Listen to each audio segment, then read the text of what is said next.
Saludos, el día de hoy vamos a hablar sobre SQL Injection. ¿Qué es? ¿Cómo se soluciona? Va a estar impartido por mi persona, Mauricio Carlos Aguilar, estudiante de la carrera de Informática de la Universidad Mayor de San Andrés, para la materia del séptimo semestre, taller de base de datos, impartida por el magíster Reinaldo Ceballos. SQL, por sus siglas en inglés, Structured Query Language, en español, lenguaje de consulta estructurada, es un lenguaje de dominio específico utilizado en programación, diseñado para administrar y recuperar información de sistemas de gestión de datos relacionales. Una de sus principales características es el manejo del álgebra y cálculo relacional para efectuar consultas con el fin de recuperar de forma sencilla información de base de datos, así como realizar cambios en las mismas. Nuestras aplicaciones comúnmente usan datos SQL para guardar la información que manejan nuestras aplicaciones. Podemos acceder a esa información por medio de un lenguaje de consultas llamado SQL, pero para realizar eso necesitamos de un usuario y una contraseña, pues muchas veces esa información es privada y debe mantenerse así. Por ello es que debemos estar seguros de no dejar vulnerabilidades en nuestras aplicaciones. Una de las más peligrosas, comunes y a la vez fáciles de corregir es SQL Injection. SQL Injection es una vulnerabilidad que nos permite ejecutar código SQL para la manipulación de la base de datos sin necesidad de un usuario y contraseña. Veamos un ejemplo. Tenemos esta aplicación web vulnerable a SQL Injection, donde nos pide un usuario y contraseña para poder acceder como un usuario normal o como un administrador.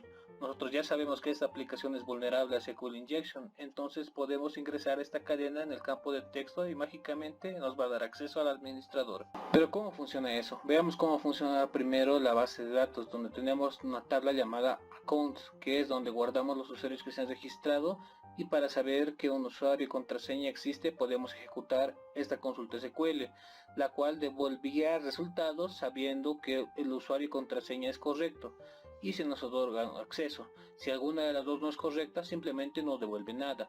Pero entonces, ¿por qué funcionó si no ingresé un usuario y contraseña correctos? En vez de eso se puso una extraña combinación de caracteres y sin sentido y funcionó.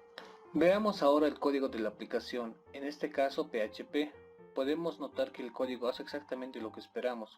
Forma una sentencia SQL concatenando el usuario y contraseña. Ejecuta esa consulta esperando que dé un resultado para que deje de entrar a los usuarios.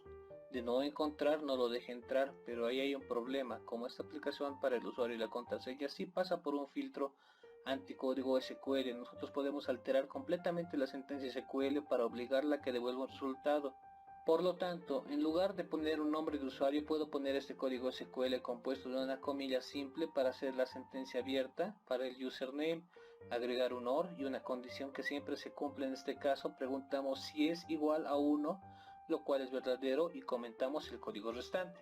Esto provocará que la sentencia se vuelva verdadera para todas las cuentas, lo que me dará acceso a la aplicación con el usuario que no es nuestro, y mejor aún, como el administrador suele ser siempre el primer usuario agregado, este será el primero en aparecer en esta consulta, así que tendremos privilegios de administrador. Algunas veces esta vulnerabilidad se acompaña de un mal manejo de las secciones de la aplicación, así que si ingresamos un carácter que es inválido, la sintaxis, podemos correr con la suerte de que nos indican cosas muy útiles como el tipo y la versión de base de datos que se están usando, incluso la sentencia SQL que se está llamando. Entonces, ¿cómo se soluciona? Muy sencillo, agregamos un filtro para eliminar caracteres peligrosos antes de concatenar las consultas, o mejor aún, usar un constructor de consultas. El código depende de la librería o lenguaje que estemos usando. Este es un ejemplo de un constructor de consultas en Python, donde podemos ver los parámetros que se necesita la consulta para ser reemplazados por los caracteres, para después pasarlos a la función que se encarga de ejecutar la consulta. Como se puede ver, esta vulnerabilidad es muy crítica, muy común en las personas que están iniciando en el mundo de la programación, pero que alegremente también es muy fácil de arreglar.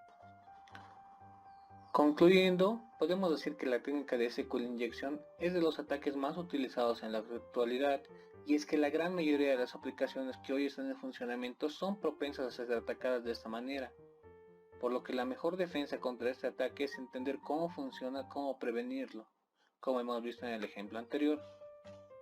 Este material audiovisual fue preparado para la OpenInfo 2020. de la carrera de Informática, perteneciente a la Facultad de Ciencias Puras y Naturales de la Universidad Mayor de San Andrés.